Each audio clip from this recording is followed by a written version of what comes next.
বাংলাদেশের সাথে সম্পর্ক পরের ধাপে নিতে চায় তুরস্ক। রোহিঙ্গা প্রত্যাবাসনে সহযোগিতা কামনা ঢাকার। 3 জেলার সীমান্তে 60 ভারতীয়কে পুশ ইনের চেষ্টা বিএসএফের ঠেকিয়ে দিল বিজিবি।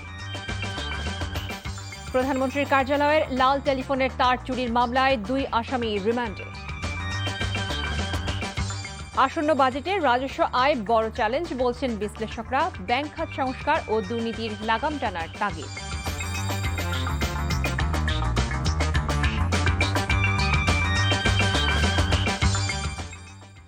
আসসালামু আলাইকুম।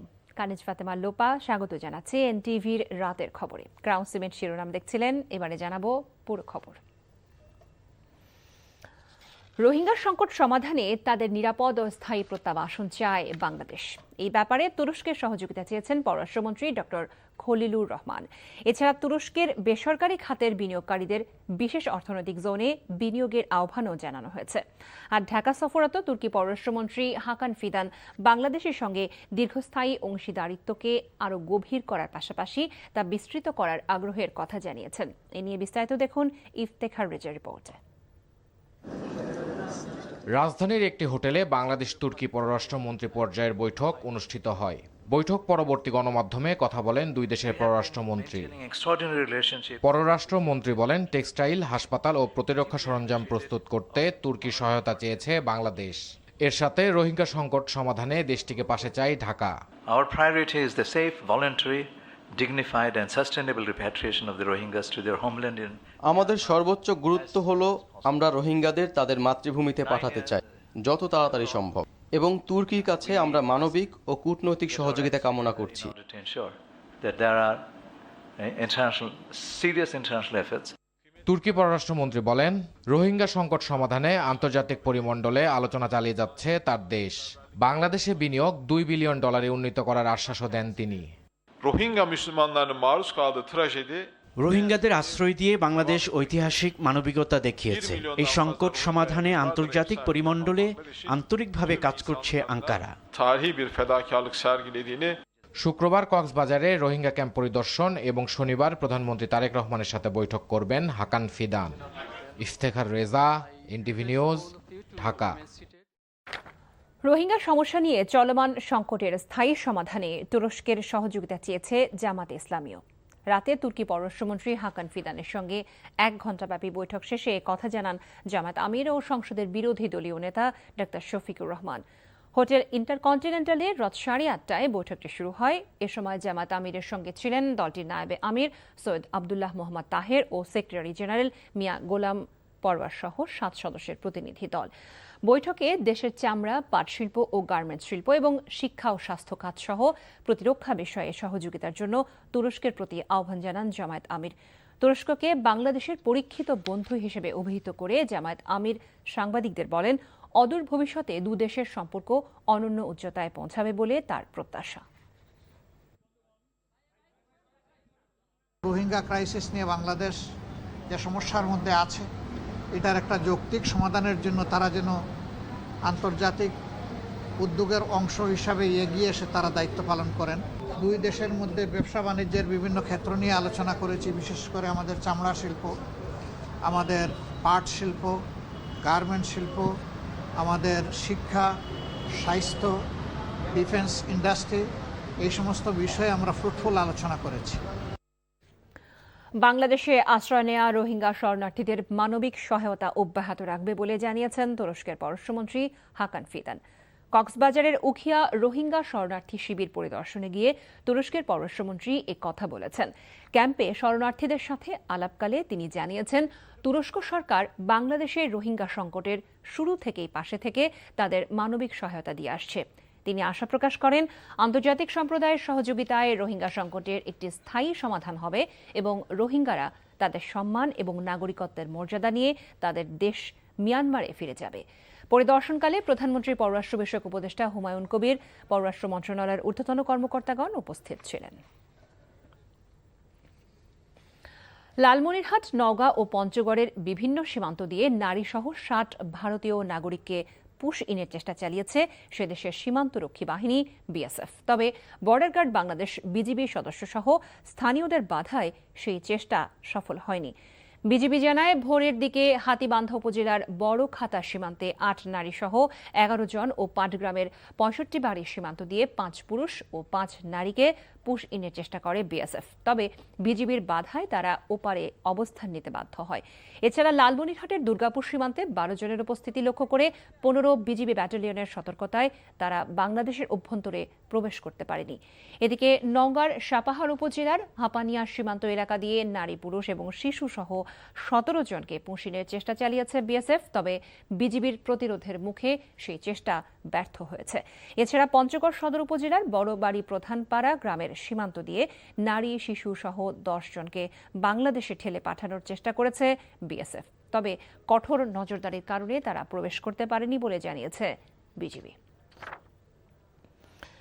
এদিকে নাগরিকত্ব যাচাই সংক্রান্ত ঝুলে থাকা আবেদনগুলো দ্রুত নিষ্পত্তির জন্য বাংলাদেশের প্রতি আহ্বান জানিয়েছে ভারত। নাগরিকত্ব নিশ্চিত হওয়ার পর অবৈধ অভিবাসীদের নিজ দেশে ফেরত পাঠানো হবে বলে জানিয়েছে নয়াদিল্লি। শুক্রবার নিয়মিত সংবাদ ব্রিফিংয়ে এসব কথা জানান ভারতের পররাষ্ট্র মন্ত্রণালয়ের মুখপাত্র রণধীর জয়সওয়াল। ভারতে অবৈধভাবে অবস্থানকারী সব বিদেশি নাগরিকের বিরুদ্ধে আইন অনুযায়ী ব্যবস্থা নেওয়া হচ্ছে বলে দাবি করেন তিনি। এর আগে অবৈধ অভিবাসী সন্দেহে আটক প্রায় ৩,০০০ জনের বিষয়ে তথ্য জানতে ঢাকার কাছে আবেদন পাঠায় দিল্লি। দেশে গণতন্ত্রে অবিশ্বাসী একটি শক্তির উত্থান হচ্ছে মন্তব্য করে বিএনপি মহাসচিব মির্জা ফখরুল ইসলাম আলমগীর বলেছেন, এই শক্তির বিরুদ্ধে সবাইকে ঐক্যবদ্ধ হতে হবে। বিকেলে জাতীয় প্রেস ক্লাবে এক স্মরণ সভায় তিনি আরও বলেন, রাজনীতির স্বাভাবিক ধারাকে ধ্বংস করতে পরিকল্পিতভাবে সামাজিক যোগাযোগ মাধ্যমকে ব্যবহার করা হচ্ছে। খান আলামিনের রিপোর্টে দেখুন বিস্তারিত। ভাষাবিদ ও গবেষক ডক্টর মাহবুবুল হক এবং বিএনপির সাবেক সংসদ সদস্য মাহবুবুল আলম তারা স্মরণে এই আলোচনা সভা। এতে প্রধান অতিথি হিসেবে বক্তব্য দিতে গিয়ে রাজনীতিবিদদের নিয়ে সামাজিক যোগাযোগ মাধ্যমে মিথ্যাচার ও চরিত্র হননের প্রসঙ্গ টেনে বিএনপি মহাসচিব মির্জা ফখরুল ইসলাম আলমগীর বলেন, সংস্কৃতি ও গণতন্ত্রকে ধ্বংস করতে পরিকল্পিতভাবে নৈরাজ্য চালানো হচ্ছে। সমস্ত রাজনৈতিক নেতাদের চরিত্র হনন করা হয়, যা খুশিটাই করেন, এবং সমাজের কাছে, রাজনীতির কাছে, ভবিষ্যৎ বংশধরদের কাছে তাদেরকে একটা সবচেয়ে হীন অভিব্যক্তি হিসাবে পরিচয় করে দেওয়ার চেষ্টা করা হচ্ছে।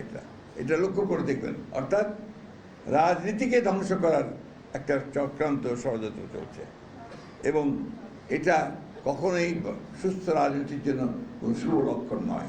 গণতন্ত্রকে বিশ্বাস করে না এমন একটি শক্তির উত্থান নিয়ে সবাইকে সতর্ক করেন বিএনপি মহাসচিব।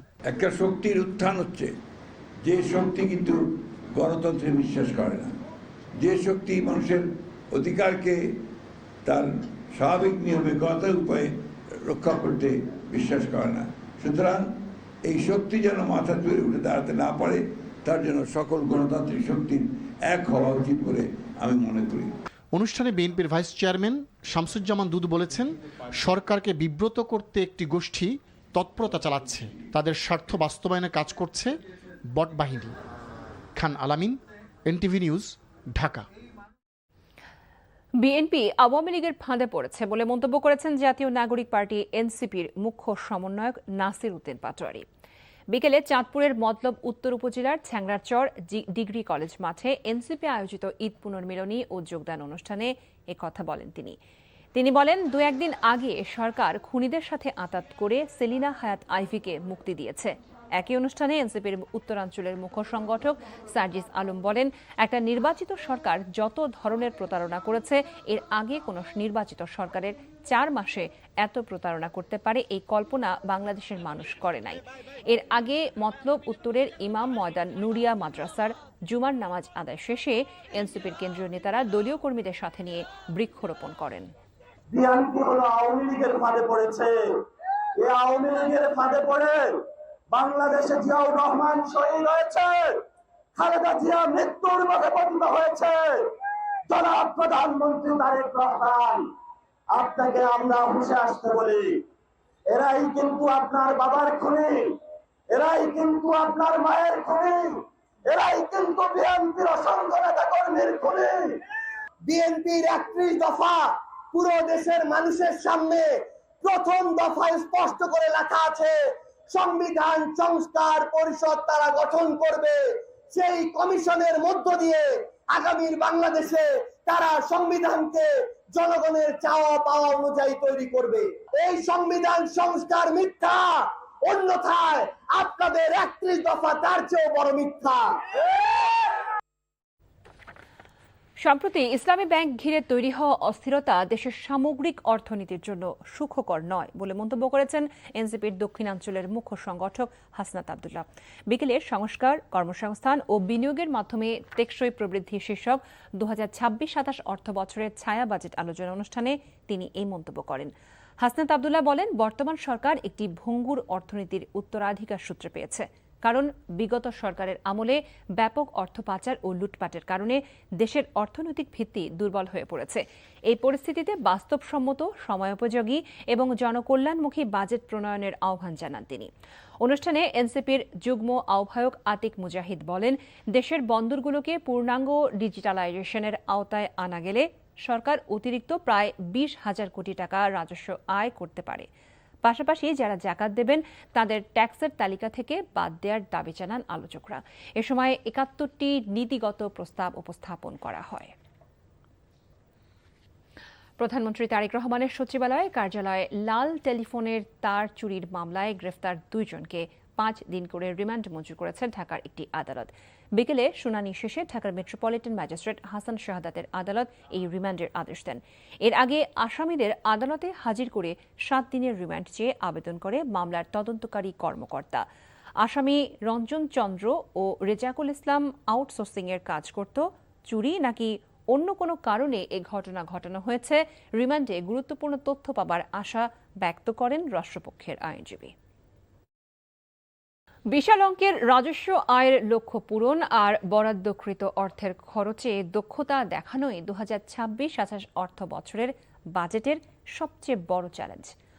অর্থনীতিবিদরা বলছেন, বাজেট ঘাটতি মেটাতে প্রত্যক্ষ করে জোর দিতে হবে। আইএমএফের চাপে নয়, অর্থনীতির স্বার্থেই ব্যাংক খাতের সংস্কার এবং সরকারি ব্যয়ে দুর্নীতির লাগাম টানার পরামর্শ বিশ্লেষকদের। দেখুন সেলিম মালিকের রিপোর্ট। দেশের সামষ্টিক অর্থনীতি এক কঠিন সন্ধিক্ষণে।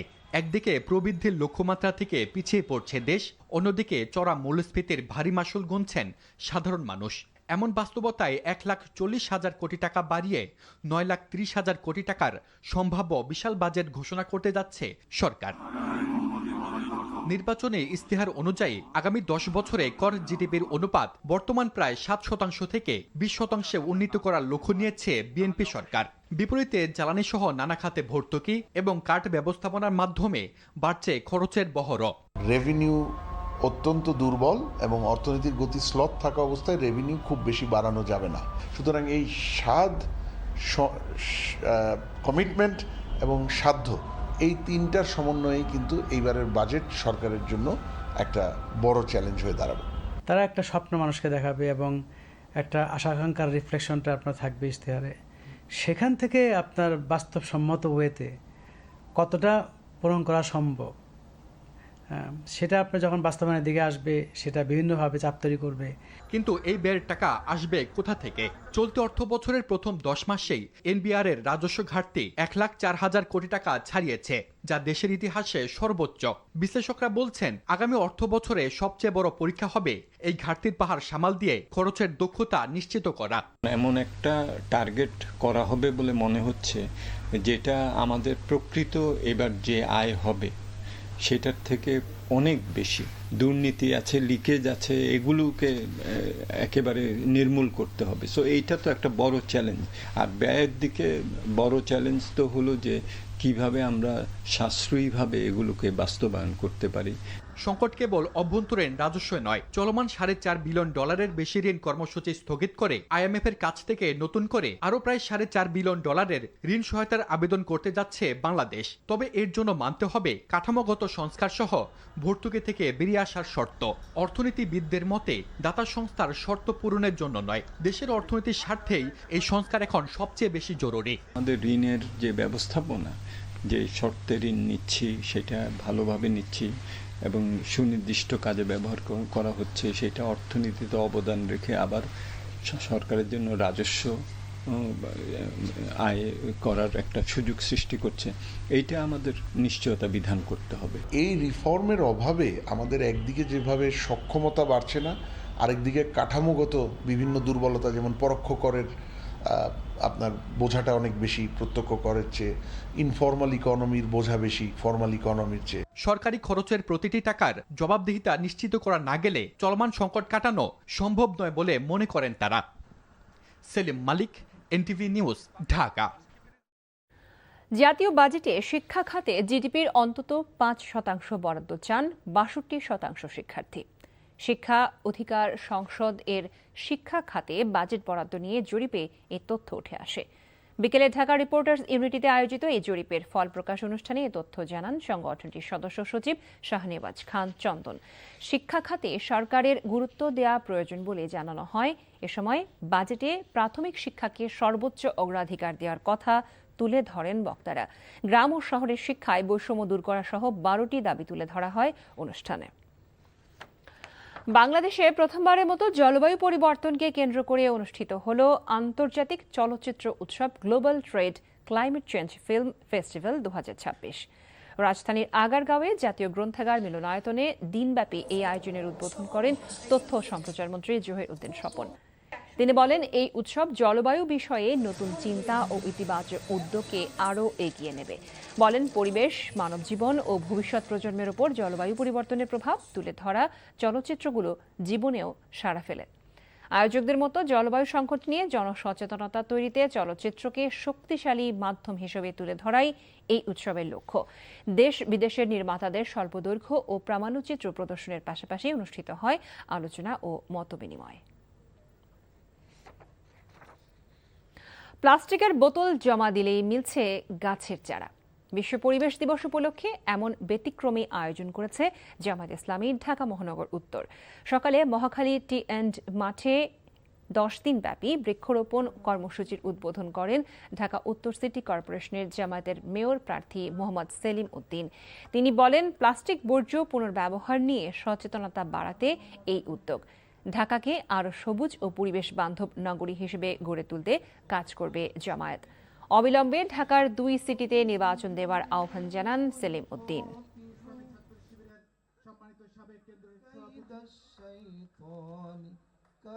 আগামী নির্বাচন নিয়ে যদি কোনো কারচুপি, কোনো ধরনের যোগ সাজসের ষড়যন্ত্র করার চেষ্টা করা হয়, তাহলে কারবালার মতো পরিস্থিতি ঢাকায় ঘটাই দেওয়া হয়।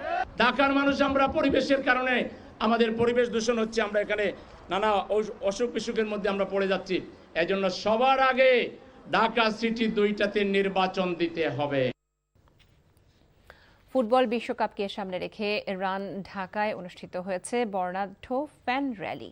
বিভিন্ন দেশের জার্সি ও পতাকা হাতে হাজারো ফুটবল প্রেমীর অংশগ্রহণে উৎসবের নগরীতে পরিণত হয় পুরান ঢাকা। এ নিয়ে আরও জানাচ্ছেন কুশল ইয়াসির। কারো গায়ে প্রিয় দলের জার্সি, কারো গায়ে পতাকা। বিশ্বকাপকে ঘিরে নিজেদের উচ্ছ্বাস প্রকাশ করতে পুরান ঢাকার এই আয়োজন। ইনশাআল্লাহ আসবে, আসবে, এবারও ওয়ার্ল্ড কাপ আসবে আমাদের কাছে। পুরান ঢাকার প্রত্যেকটা অলিতে গলিতেই এই উৎসবটা পালন করা হয়। 5 ওয়ার্ল্ড কাপ যাবত আমরা করতেছি, তো মোটামুটি বেশ সাড়া পাইতেছি এবং আমাদের কাছে ভালো লাগে। র্যালিটি লক্ষ্মীবাজার থেকে শুরু হয়ে বিভিন্ন সড়ক প্রদক্ষিণ করে। অংশগ্রহণকারীরা ফুটবল প্রেমের মাধ্যমে সম্প্রীতির বার্তা ছড়িয়ে দেন। অবশ্যই একতা পাবে, এবার নেইমার স্কোয়াডে আসছে, অবশ্যই নিঃসন্দেহে একতা পাবে, আমরা আশাবাদী সবাই। ইনশাআল্লাহ এবার আমরা কাপ নিব এবং 100%। নেইমার অনেক ভালো খেলতে পারে আর ব্রাজিল আবার কাপ জিতবে। বিশ্বকাপকে সামনে রেখে সবাই মিলে এই আনন্দ ভাগাভাগি। 4 বছর পর আবার হইলো ফুটবল বিশ্বকাপ, আর এই বিশ্বকাপকে বরণ করে নিল বাংলাদেশ। বিশ্বকাপের থিম সং আর স্লোগানে মুখর হয়ে উঠে পুরো এলাকা। ফুটবলটা 11 জনের খেলা, তো সেই হিসাবে জার্মানি আসলে ভালো খেলবে। খেলার মাধ্যমে বন্ধুত্ব ও ভ্রাতৃত্বের বার্তা ছড়িয়ে দিতে বিশেষ এই আয়োজন। যুক্তরাষ্ট্র, কানাডা, মেক্সিকোতে বসতে চলেছে এবারের বিশ্বকাপ। বাংলাদেশের বিশ্বকাপ উন্মাদনা ছড়িয়ে পড়ল পুরান ঢাকা থেকে। কুশল ইয়াসির, এনটিভি নিউজ, পুরান ঢাকা। এই ছিল রাতের খবর। এই খবরের ভিডিও সহ আপডেট জানতে ভিজিট করুন এনটিভি অনলাইন www.ntvbd.com। এছাড়াও এনটিভির জনপ্রিয় সব অনুষ্ঠান ও খবরের আপডেট জানতে ভিজিট করুন আমাদের ইউটিউব ও ভেরিফাইড ফেসবুক পেজ। রাত 1টায় মধ্যরাতের খবর দেখার আমন্ত্রণ জানিয়ে বিদায় নিচ্ছি। এতক্ষণ সাথে থাকার জন্য সবাইকে ধন্যবাদ।